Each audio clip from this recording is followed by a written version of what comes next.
ما زاغ البصر وما طغى، وہاں تو ہے نا خرّ موسیٰ صاعقہ، حضرت موسیٰ نے جب تجلیات کو دیکھا تو بے ہوشی طاری ہو گئے.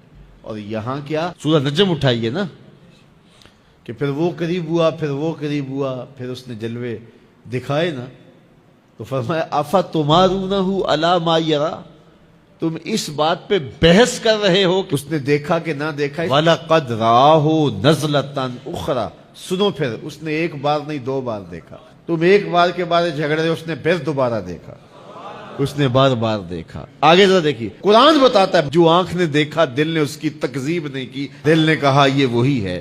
تو پہلے دل نے دیکھا تھا، اب آنکھ نے بھی دیکھ لیا.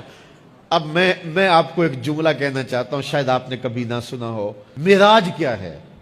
تو پوری گفتگو سے یہ خلاصہ آپ کے اندر اتار لے، جو دل میں رہتا ہو وہ آنکھوں میں آ جائے تو معراج ہوتی ہے.